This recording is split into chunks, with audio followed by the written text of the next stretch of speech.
Ginger is rarely used in Italy, although it is very popular in the Apulia and Basilicata regions, showing just how diverse the cultural flavours of Italy are. Still to come on Cultural Flavours, Italy.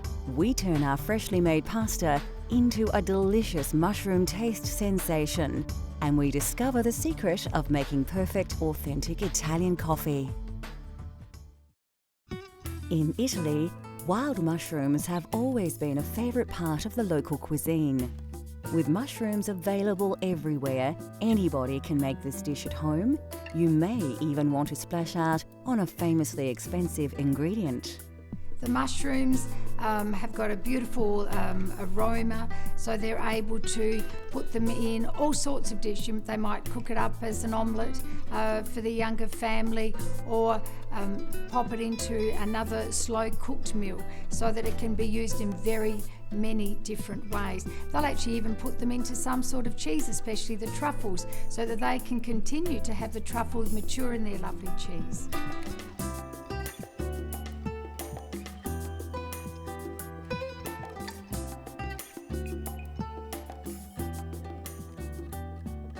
For this dish, you will need a selection of mushrooms. You can use fresh local varieties or a combination of fresh and dried.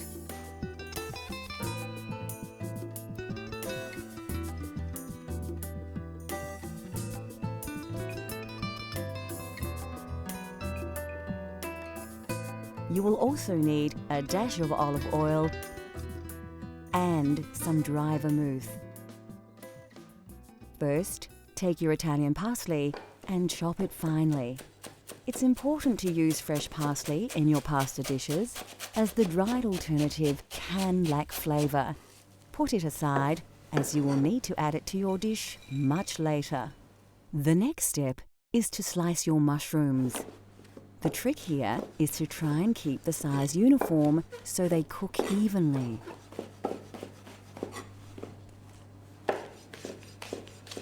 Remove your dried mushrooms from the water and squeeze off the excess moisture. Then chop them evenly.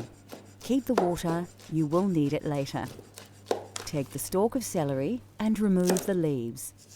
Chop into lengths, slice along the grain, then finely dice into small blocks to avoid large chunks of this strongly flavoured vegetable masking the delicious mushroom flavours. Next, chop your garlic and slice your red onion. Put the ingredients aside and heat up your pan. So, to prepare the sauce, we're going to start with a nice fry pan, a little bit of oil. We want the oil to get nice and hot, almost smoking. The first thing we're going to add is our mushrooms, so they get a nice bit of colour on them. Brings out all the nice flavours, so they don't go soggy.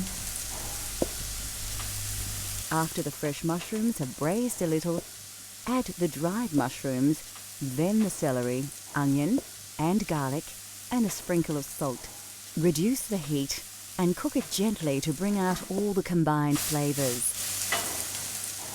Add a dash of vermouth and some of the liquid stock you had the dried mushrooms in, and your Italian sauce will be taking shape. Next, add the butter and cook on a gentle heat with the juices. When the butter emulsifies, it will produce a nice rich sauce. Finally, add your chopped Italian parsley and stir it right through the sauce. Then set it aside to rest while you cook your pasta. Put your heavily salted water on the boil. Ensure that it is a strong, rolling boil before adding the fresh pasta you prepared earlier. Stir it around a little to prevent the pasta from sticking together. Fresh pasta won't take long to cook, about 3 to 5 minutes. Drain your pasta in a colander and put your sauce back on the heat. Make sure it is very shiny.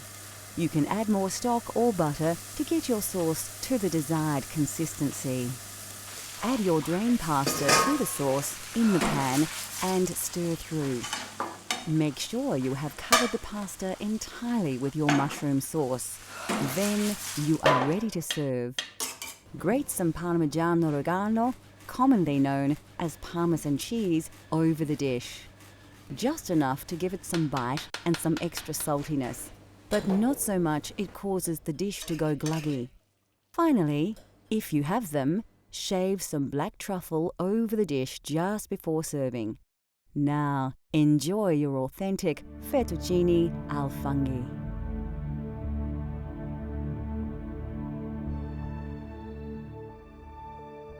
Italy is said to be one of the healthiest nations on the planet, and this is in large to do with a healthy diet, rich in vegetables and vegetable oils. Of course, the most important vegetable in Italian cooking is the tomato. There are many varieties of tomato that are used in soups, sauces, and pasta dishes. Brought to Italy in the 18th century, the tomato has become synonymous with Italian cuisine. The Italians love fresh vegetables and are famous for their salad dishes. Brought to Italy in medieval times, cucumbers are now part of Italian culinary culture. Root vegetables like carrots, radish, turnips, and beetroot all feature prominently in Italian cuisine, as do onions and leeks.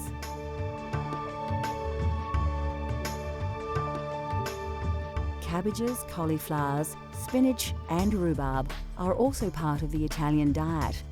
Squash and pumpkins are often used as an accompaniment. Bell peppers and potatoes also have become part of Italian food culture. Melons, like cantaloupes named after the town of the same name near Rome, are often presented as a dessert. Asparagus is a common ingredient in many Italian dishes. Mushrooms are highly regarded in Italian cuisine, especially in the provinces in and around Tuscany.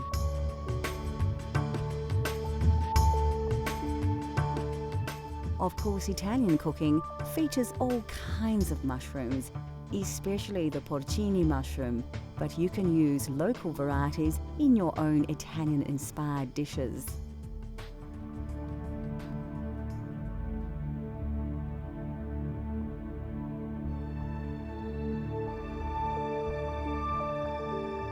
Coffee originated in the highlands of Ethiopia and quickly spread across the Islamic world during the Middle Ages. It was only introduced to Europe via Italy as late as the 16th century by Venetian merchants who had been trading with Muslims from the East. Yet, we must thank Italians for defining coffee culture as we know it today. Italians are deeply passionate about their coffee, so naturally the quality of bean is exceptionally important. Coffee comes in two varieties, and Italians overwhelmingly prefer Arabica over the cheaper Robusta bean. Roasting beans changes their colour, taste, smell, and Italians enjoy a full roast bean, which are rich brown in colour and have a slightly oily surface. Italian baristas have created a wide range of ways in which to enjoy coffee. Cafe Espresso is brewed by forcing hot water under pressure through finely ground coffee. This process produces a highly concentrated shot of coffee, which actually forms the basis of many other drinks, such as a macchiato, which is simply a shot of espresso marked with a small drop of steamed milk. The most well-known Italian-style coffee is, of course, the cappuccino, and this cultural flavour of Italy has become increasingly popular right across the globe. Cafe latte is usually drunk at breakfast time, made with a full glass of steamed milk and a shot of espresso. This wholesome drink provides the perfect start to the day for many Italians. Coffee is drunk in a variety of ways, but generally speaking, Italians only add milk earlier in the day. With the exception of breakfast, coffee is rarely served alone and is usually enjoyed after a meal. The drinks, the roasting styles, barista techniques, and the popular social aspects of drinking coffee have all been heavily influenced by Italy's love of the coffee bean. Next on Cultural Flavours, Italy. We explore a famous Tuscan twice-baked biscuit and its accompaniment, and discover how to serve this delicious Italian treat.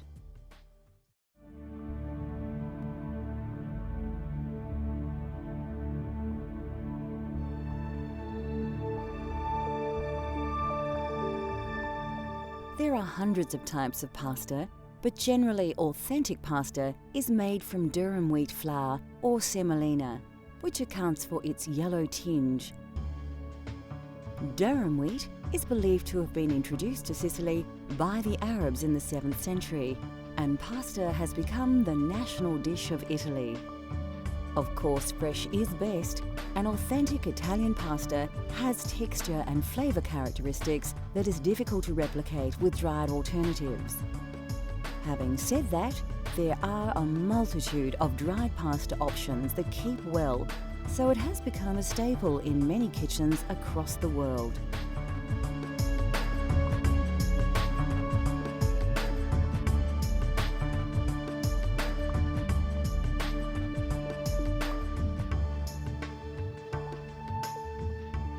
Italy produces 25% of all the olives grown globally from hundreds of varieties of olive tree. Olives in the south of the country produce the majority of olive oil thanks to its climate.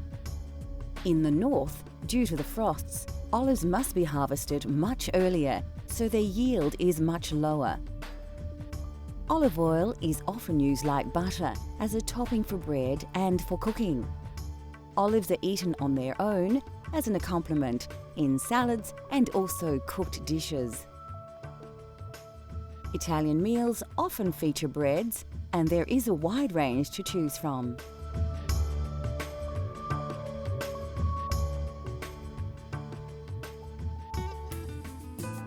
Italian food is rich with tradition, and there are few foods more traditional than biscotti. Tuscany, they love their biscotti. So they'll go to the local market and they'll get their flour and their sugar and the nuts, whatever nuts mum wants to use that might be in season, and they'll go home and there it will be in the beautiful kitchen, and they'll start mixing the flour, the eggs, the butter, the nuts, and then they'll roll and then they'll bake. And then with the biscotti, they need to slice them again, and then they'll need to rebake, so it's the double baked biscuit. That process, of course, brings the family together because it takes quite a long time for them to be able to do that. And then more especially, those biscotti are shared with their family and their friends. And because they are so hot and so crisp, they'll be able to share them for the rest of the week.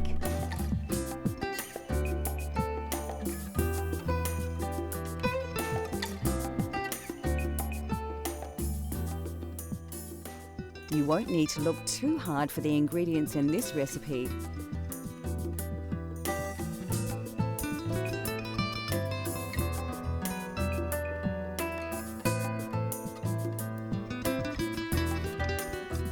Place your butter in a bowl and add your caster sugar.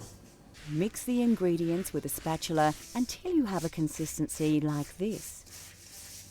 The technique here has more than a few similarities with pasta preparation. So, just like making pasta dough, add your first egg and mix it into the sugar and butter.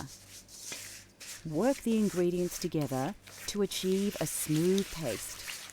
Do the same with all the eggs until you have a fairly liquid, smooth and even paste.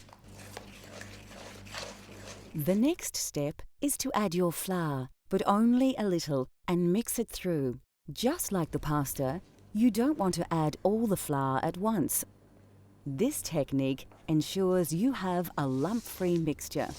As you add the flour, it develops a more dough-like texture, but still a liquid. This is the time to add the other ingredients. Put your lemon zest and nuts in and give it a little stir. You'll soon realize that mixing with the spatula is no longer an option, and you will have to get your hands in. If your dough is still very sticky, add a little more flour until you can comfortably pick up the mixture without it falling and drooping from your hands. Take an oven tray and line with grease-proof paper. Place your biscotti dough, stretched out a little, on the tray, and now you are ready to place it in your 180 degrees Celsius preheated oven. Bake for about 25 minutes or till firm. Remove the biscotti from the oven and allow to cool. When your loaf has reduced in temperature and feels firmer to the touch, you can place it on a cutting board and begin to slice into biscuits. Keep the slices thin and even. Lightly dust your papered oven tray with caster sugar and place the cut biscuits on the tray. Proceed to dust these with a little more caster sugar. Place back in the oven at 160 degrees Celsius for about 10 minutes. Your biscotti is now ready to serve, and there is no better way to enjoy biscotti than the traditional way. Although delicious on its own, biscotti is traditionally served with Vinsanto, or holy wine. You dip the biscotti into the Vinsanto and eat the biscuit, then dip again. Biscotti and Vinsanto are cultural flavour of Italy that you can enjoy at home. In a world where food is more often just consumed rather than savoured, Italian cooking has shown the way with simple, elegant dishes, uncomplicated flavours, and lightly seasoned sensations. Join us next time as we take you on another gastronomic journey so you can experience the tastes of the globe at home.